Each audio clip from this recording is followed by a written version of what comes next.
Dictation start होगा 5 second बाद। Start. उपसभा अध्यक्ष जी, मैं भी आपको पहले बधाई दूंगा। यह जो बिल तार और डाक घर के बारे में मेरे मित्र श्री गोपाल स्वामी लाए हैं, यह बहुत ही महत्वपूर्ण है। मैं इस बिल का समर्थन करता हूं और इस संबंध में मैं वक्ताओं को सुनता रहा हूं। उस तरफ के और इस तरफ के इस बिल के संबंध में कई बातें कही गई है। चाहे बिल के संबंध में हो या न हो, उनको सुनने के बाद मेरे दिल में भी कुछ शंकाएं पैदा हुई। मैं समझता हूं कि उसे देश के सामने, इस सदन के सामने साफ करना जरूरी है। महोदय, इस बिल के संबंध में बोलने से पहले मैं कुछ बातें कहना चाहता हूं। इस देश के अंदर जो सभी दल हैं, सभी व्यक्ति हैं, वे कोई देशद्रोही नहीं हैं। हम सब देशभक्त ही हैं। हम सब सदस्य जो इस सदन के अंदर हैं, या सभी दल जिनको इस सदन के अंदर सदस्य चुनकर भेजा है, सभी दल और सभी नेता देशभक्त हैं, देशद्रोही नहीं हैं, गद्दार नहीं हैं। मैं इस चीज को साफ कर देना चाहता हूं कि किसी माननीय सदस्य का या किसी राजनीतिक दल ने जिस सदस्य को यहाँ भेजा है, उसको गद्दार कहना या देशद्रोही कहना, यह कोई अच्छी बात नहीं है। यह शोभा नहीं देता है। यह न सिर्फ इस सदन का अपमान है, सदन के सदस्यों का अपमान है, बल्कि पूरे देश की जनता का अपमान है। किसी सदस्य को देशद्रोही या गद्दार कहना मैं समझता हूं कि ठीक नहीं है। Paragraph change. दूसरी चीज यह है कि आज देश की जो परिस्थिति है वह हम सभी जानते हैं और सभी यह चाहते हैं कि देश के अंदर शांति बनी रहे, देश शक्तिशाली बने, ताकतवर बने। हम प्रजातंत्र में हैं। आप आज सत्ता में हैं। जनता ने आपको चुनकर भेजा है। हम जनता की बात की कद्र करते हैं। आपको गद्दी पर बैठने का हक है।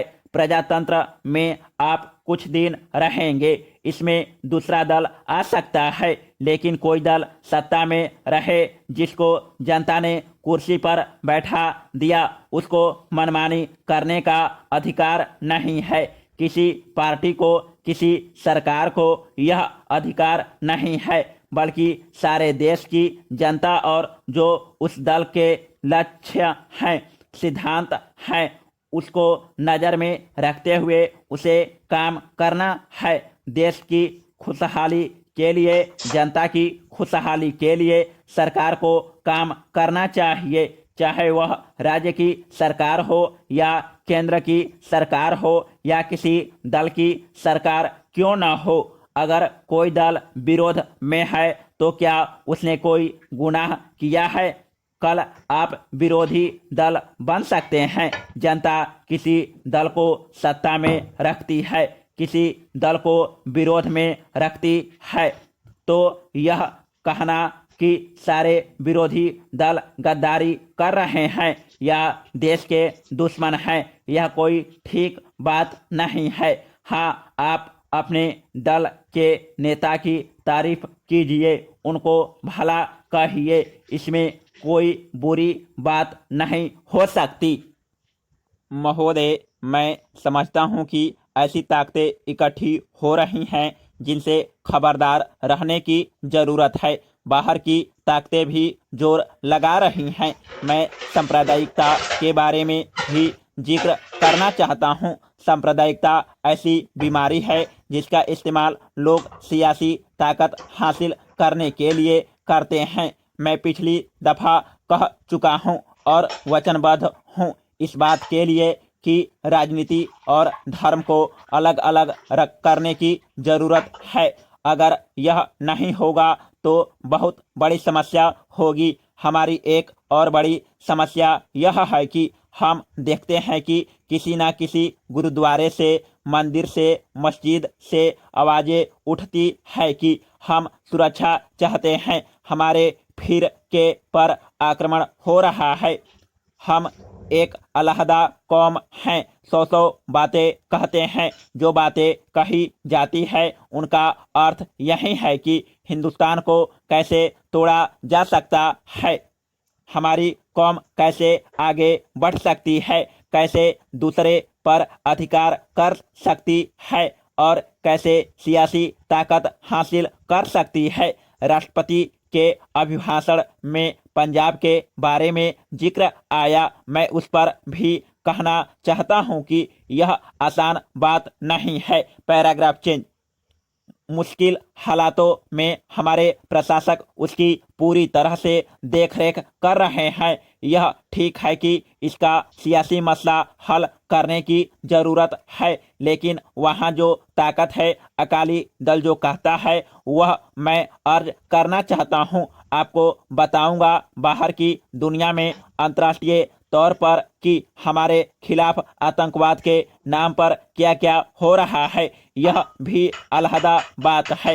मैं कहना चाहता हूं कि जो ताकत अपने आप को दल कहती है, यह दो हिस्सों में तकसीम है। वे कहते हैं हमको सरकार दो, हम सरकार किसको दे यह खुद उनको पता नहीं लगता है।